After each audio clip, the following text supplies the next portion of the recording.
Hi, we are a group of young Muslim women who live here in Adelaide. We are interested in exchanging ideas and stories about ways of dealing with weird experiences, like being stared at, yelled at by random strangers driving by in their cars, and other strange stuff that happens here and other places. We have included here some of our stories and skills that we have developed. We have been keen to hear your ideas. There are some different ways that we try not to take people's hate into our hearts.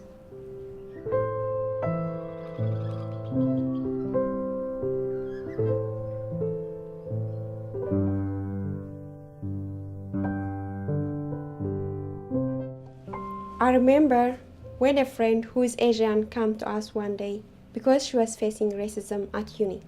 She really cried to us and we were listening. We are black, we wear hijabs. She is not a Muslim and has light colored skin. But the pain she was experiencing from racism no different and no less than our own. We start saying to her, if you are going through this, just imagine what we go through each day. Her teeth dried, and she said, how do you do it?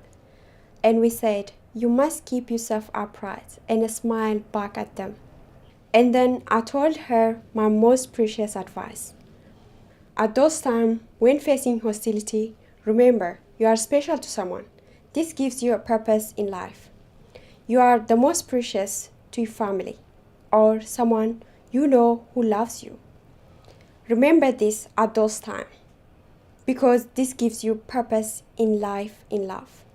I say to myself, I'm special to someone. I'm going to live for them. This gives me my confidence back. Otherwise, I could be imagining that people are hating me every single minute. If you start thinking this, and if you start feeling this all the time, that you are hated, it starts killing you. And you start taking it out on your loved one. That's why I always try to remember I'm special to someone. I keep myself upright, and to the hostility, I smile back.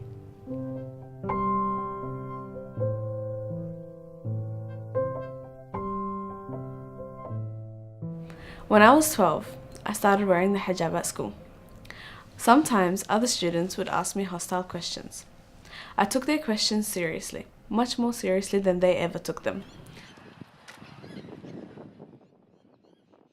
I'd always assumed that they must genuinely want to know the answer to their questions. If I did not know the answer, I would look it up. I could go home, ask, or read.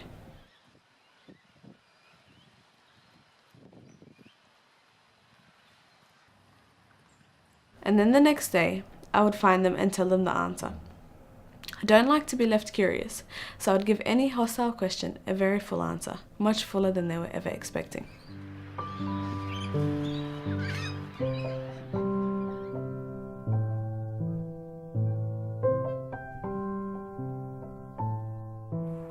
Many of us have to deal with other people. They're staring at us.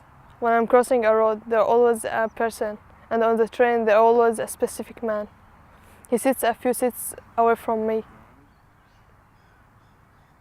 He wears really dark sunglasses. And he keeps staring at me up to for 50 minutes. I feel like, do you want a picture? It was last longer. It's especially creeping when more than one person keeps staring. I always tell myself, I'm not doing anything wrong. I can't control their eyes. Sometimes I wish I could. Just make them to turn away and get on with their own lives, so I can get with mine.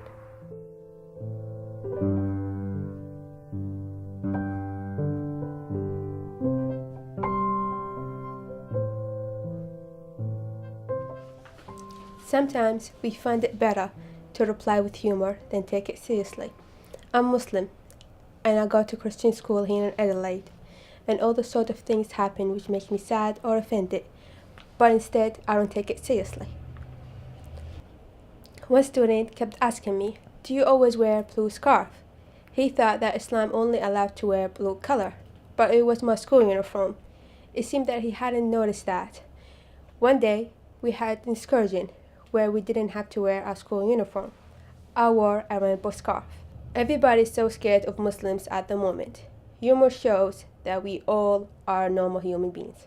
My parents are funny as well. My dad is a big Arab man with a mustache. He can look very scary to others, and sometimes he can make fun of it. And I'm always saying to Dad, you cannot do that or you cannot say that, but he finds it very funny. And my mom as well. I remember when my mother was wearing black, honoring her mother who passed away. People would say to her, why are you wearing black? It must be very hot. Take off your cardigan.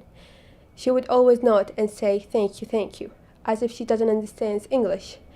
It was very funny, but I was just there shaking my head.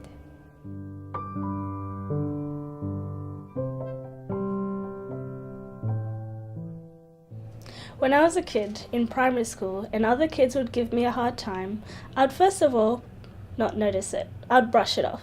But if it continues, I'd take action. I'd bite back. It's not okay. I wouldn't do this directly. I'd involve others, a third party. If a teacher didn't take action, I'd go to my mum.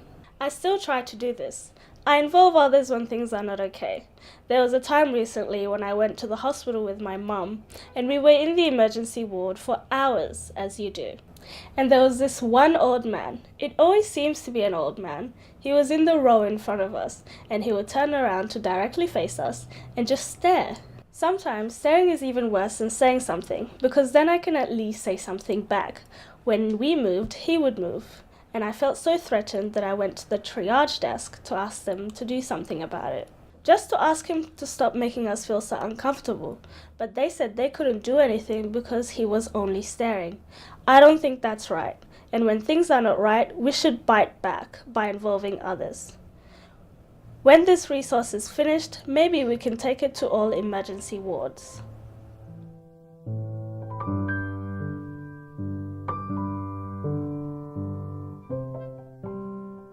I find it helpful somehow to remember that we also have misconceptions. When I first came to Australia, I thought we would be riding kangaroos to school. Yes, I was disappointed.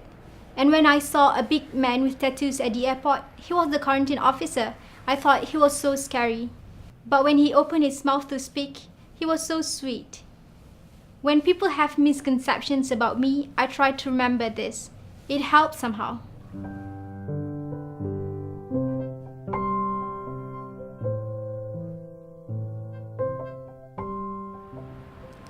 These are just some of the ways in which we try not to take people's hate into our hearts. We keep ourselves upright and smile back. We remember we are special to someone. We reply with humor. Sometimes we bite back by involving others. We wish we could control their eyes. We turn hostility into curiosity. We give very full answer. We remember we have misconceptions too. Do you also have ways not to take people's hate into your heart? If so, we'd love to hear your stories.